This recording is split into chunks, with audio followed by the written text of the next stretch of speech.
Good morning, everybody. What's up, guys? It's your favorite Kiwicoach. We got a little bit of a daily vlog slash informative little, let's call it a club fitting today. So stay tuned and yeah, let's go do this thing.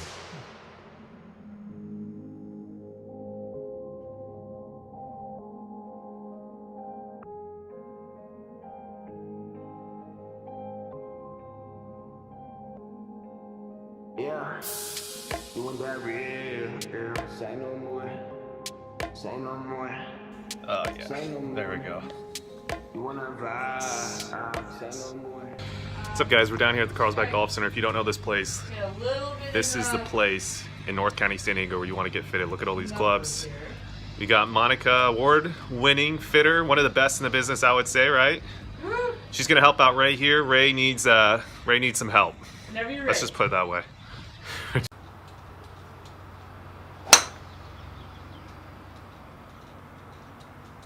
I look pretty good. How was that? Is that good? No. No. Nah, he's long. That's like That's average. Yeah, I mean, that was Yeah. a little bit maybe off the toe, but that was a Yeah. pretty good shot. When he gets it really good, he carries it like 238, 245-ish. Okay, you go ahead and hit a couple more. Oh, yeah. That's his miss, though. I'm being Yeah. nice. What's up, guys? So with this video, I'm going to be kind of dropping in and out with this kind of just side talk of the fitting, just to kind of give you guys a little bit more background. So that last little particular part is kind of common what I see with a typical type of amateur out there who has a certain mentality, right? So Ray, just a little background information on Ray. He's a ex-stunt person for Hollywood. He raced, basically he did a lot of car scenes, right? Fast moving car scenes. So for him, you have to be perfect or else it's not perfect, right? Especially in his line of work, if you weren't perfect, obviously you could have a possibility of killing yourself, right? So I get where he's coming from, but in golf, obviously, you don't need it to be 100% perfect for you to actually hit a good shot, right? Or for him, that's kind of his issue. He needs it to be what he feels like a perfect golf swing and a perfect shot for it to be a quote-unquote good shot, right? So we're trying to always break up what a good shot is in his mind and relate it back, right? So we bring up tour averages a lot for Ray just because he tends to hit a lot of good shots that are within the tour averages, which for his handicap level of about a 15 handicap is incredibly good, right? So we're always trying to break that mold for him, and I think that's such an important lesson for you guys when you guys are going into your fit. If you're not hitting the most perfect golf swing, but you're still hitting kind of your average type of golf shot, make sure that you are saying that to the fitter. If you're saying that that's a horrible golf shot, the fitter is going to possibly fit you differently, and you might not get the club that should be suited for you. Super important point, and yeah, let's just get back to the video and we'll watch some more. Club head speed is 99.3 on that one. Yeah. He'll when he's loose, he'll get it up to about 99, 101-ish max. That's really good. Yeah. He's got some gas in that tank. Yeah, he does. Looking to improve and optimize. Yeah, when he gets his bomb ball, he's presenting probably roughly around like 16 degrees aloft, launching at like 13. Yeah. And then spinning it at like 26 to Okay. 3,000. So when he's hitting his bad one, it's obviously launching. These are predictive when he's like just warming up and not loose, the Sure. top ones. But then when he gets loose, he hits the high, cutty, spinning ones. Okay. So his first ball was his best ball. Yep. So he had 128 ball speed, which is pretty darn good. He launched it at 15.8. His spin was at 1900. Those are pretty good textbook numbers. I mean, I can't really say anything bad about those. I like the launch, a little bit high launch, low spin. You carried it 217. It rolled out to 241. In my book, that's pretty darn good, and that was really close to 100 miles per hour club head speed. Okay. Then the other two we really don't want to talk about. Yeah. So now we're gonna go ahead and the thing with fitting now is like this club right here. If you hit center punch, it's gonna go a long ways. I might get you into the new Flash or 410. It's gonna go just as long, but on your miss hits won't be as severe, and that's really what you're going for. We're fitting for the misses and not just your best. It's not all about the highlight reel. Okay. Okay, so we're gonna start off first with just the standard ping 410 and see how that rolls for us. All right, guys, so let's take a second to kind of break down what she was talking about there. So with his best shot, which was his first shot, he basically launched it around, I believe she said 15 degrees or something like that. So launch angle basically comes about from dynamic loft. So let's say your dynamic loft, well, for him on that shot, it had to be roughly around 17 to 18 degrees because your launch angles are always a little bit lower than your dynamic loft. Depending on how much lower it is relative to AOA, which we're not going to quite get into because that would maybe be for another video. But anyways, it was a really good shot for his club head speed, right? He was pretty close to optimized. Now, the reason why I think Monica is such a good fitter is on top of that, she basically broke it down to a point where we're not going to obviously get your best, maybe a little bit better, but it's not going to be such a big difference to where like, oh my gosh, because he already is getting pretty good numbers, but his misses are going to be a little bit better. Now, Ray didn't quite understand that at first, but he started to understand once he kind of got warmed up and loose a little bit.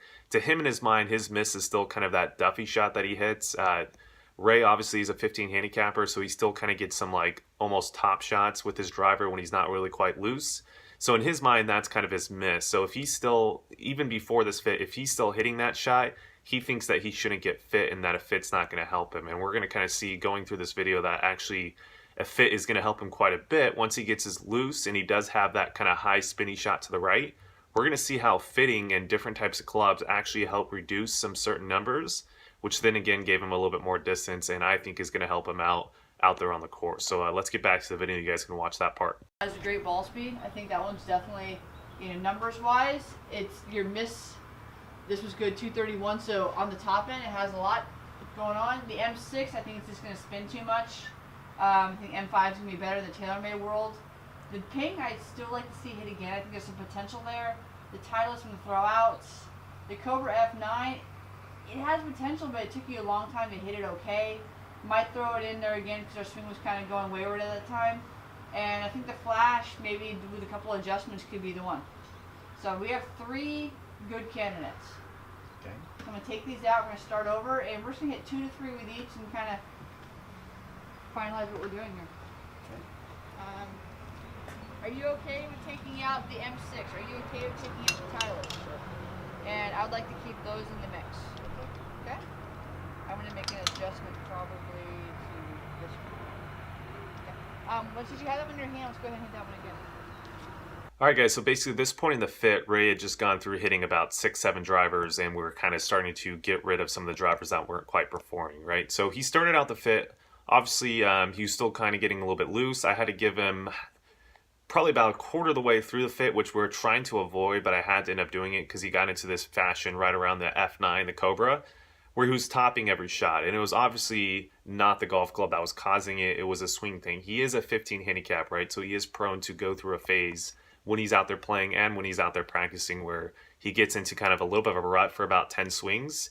And then we kind of got to give him something to work on, right? So in this case, he was getting a little bit too low in the backswing, right? So he's getting really low to the ground and then jumping early, right? So he's getting a top shot, basically, is what he was doing. So we got him standing taller in the backswing, and then we also got him maybe doing a little bit something different with the wrist angles, which kind of got him back to hitting his averages that he was with the other clubs before that. So then he got back into hitting shots to where the fitter could now fit him, basically, right? So from here, we took out more of the spinnier heads. I like to call them, like I always think the Titleist head is always going to be more on the spinnier option. The M6 is obviously not as going to be as low spin as the M5. So pretty much that's what we're doing at this point. We're taking away the spinnier options because when he does get his miss hit, it's kind of a high floater off to the right. He does want to present too much loft with bad wrist angles when he does miss. So good kind of idea with the fit. You want to obviously fit for your best golf swing, right? But you also want to fit for your miss, right? And for Ray, once he's loose, his miss is a little bit of a high wafter off to the right. So what we're trying to do now is put a head/shaft combo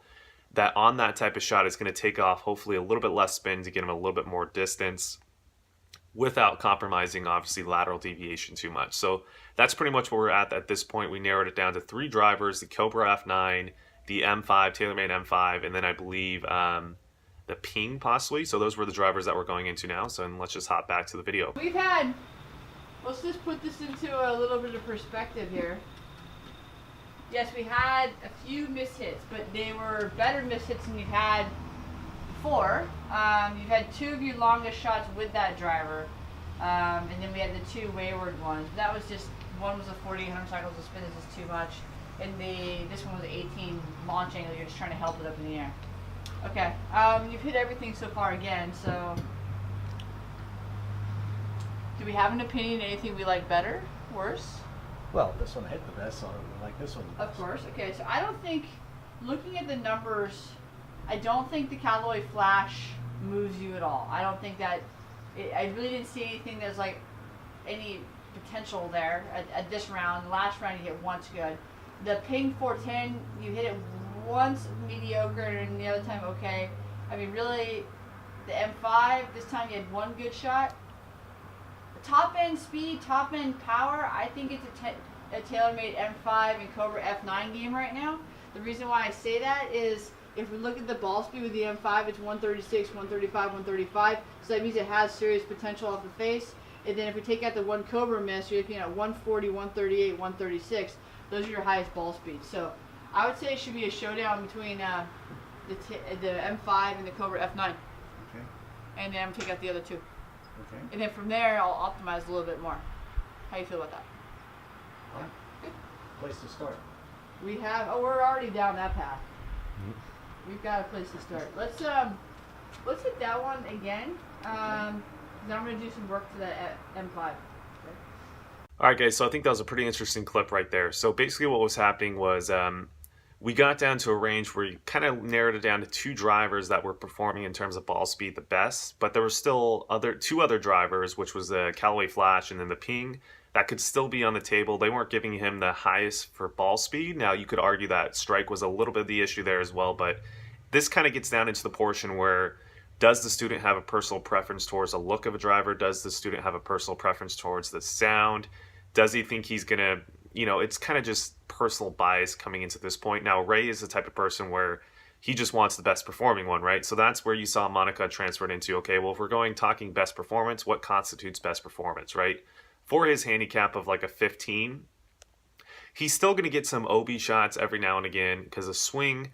But when you get down to the 15 handicap, I would even say for most pros, depending on what they want to as well, which is another argument. But for a 15 handicapper, for sure, going on the Ray of getting him a little bit more distance, I think is the good way to go, would be the best way to go with what Ray was trying to put across on the table, right? Now, if Ray had said he had a personal preference towards another driver, totally different story, right? But Ray's going into it, again, like I said earlier, with the preference that he just wants the best performing driver, which I think a lot of you guys think that way too as well. So that's why we narrowed it down to the TaylorMade M5 and then the Cobra F9.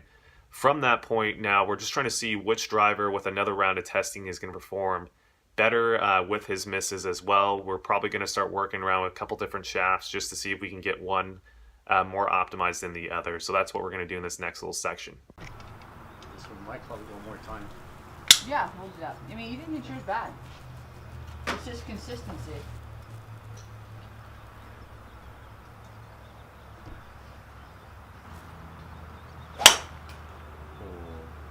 Lovely My roll. favorite miss. Yep. All right, guys, so we missed the last part of the fit. So basically with the driver fitting, what we ended up coming out to was the Cobra F9 was performing the best in terms of ball speed. He got the fastest ball speeds with a good swing. He got very similar numbers in terms of club head speed as well as almost kind of smash factor with the TaylorMade M5, and we just saw that the Cobra F9 was performing just a touch better. So Ray ended up going with the Cobra F9 with the Atmos shaft, and I don't know the specific specs. I can go check with him and possibly show you guys on Instagram or something like that. So anyways, that was basically a typical driver fit for a 15 handicapper. It's going to be a completely different fit than you would have for a single digit handicapper, and another completely different fit for a scratch, and as well the professional golfers are a lot different as well. And then mixing in the individual as well, it's completely different. So hopefully you guys enjoyed this type of content. I think fittings are incredibly important for the golfer. If you're a 15 handicapper, Ray came into this, he's like, well, if I still get the duff shots, can they even fit me, right? And I still think that Ray hits enough good shots to where you can fit him, right? So when you're going into a fit, if that's kind of your claim that you don't hit the ball consistent enough, it is somewhat of a valid claim, right? So let's try to break down when should you go get a fit and then when should you not, right? So for a player who hits 10 shots and hits about 4 to 5 duffs, it's going to be pretty hard to fit someone like yourself, right? Just because you do throw in the duff in there. And then even your kind of good ones are, you'll get a really good one, then you'll get kind of a bad, kind of low, thin shot. And it's just really hard to fit a player like that. Typically, you're going to see handicaps of above 25 is going to be kind of around the range where you're probably not going to get too much out of a fitting. Now, there's always the oddities of a player who shoots 97 because he hits 8 shots OB, but he has a really good golf swing. or can't control his, I shouldn't say really good golf swing. They have a golf swing that produces a pretty consistent strike on the golf ball, but they just can't control face. That would be a completely different fit. And I would say for a handicap level 25 who has that more of a model, a fit would probably help you out quite a bit, as well as golf lessons. But for a player who's throwing in out of 10 shots, like 4 to 5 duffs, it's going to be really hard to fit you, right? So if you guys are kind of thinking, that would be a very basic guideline of if you should go get a fit or not. Now, even if you have the duffs in there, can you maybe get a little bit of help with a fit? Possibly. Maybe it's because you're swinging too long at golf clubs or too short at golf clubs, or your grips are off. That might give you just a little bit less duffs in there. So it could help you, yes. So there's always that argument. But I would say in a whole, if you are throwing in that amount of duffs in the shot, it's going to be pretty tough to fit you, right? But you're never gonna get worse by going and getting a fit. Let's just put it that way. So if you guys are interested in it, I would definitely go check it out. If not, if you're going into with not necessarily trying to get better out of it, or more so just, I would go into it with trying to get a little bit more informed about your golf swing, as well as about how a fitting can help you. Because I think a lot more people out there should kind of go out there and make sure you get a good fitter, obviously, because that's a huge role too as well. So if you guys are in the North County, San Diego, I can't say San Diego, I say San Diego. Freaking stutter on that shit. All right, if you're in the North County, San Diego area, go ahead and check out Carlsbad Golf Center. Specifically, Monica is one of the award-winning fitters over there, and she's great. And also, everyone else who's a fitter there is really good as well. So go check out Carlsbad Golf Center. I would highly recommend it. North County, San Diego area. Go do it. All right, guys. If you guys like this video, make sure to smash that like button. Leave me a comment. Let me know if you guys like this type of content. If there's any other fitting type of videos you guys would like to see in the future, definitely let me know below. And as always, hit that little red subscribe button. All right, guys. Best of luck and play some golf out there.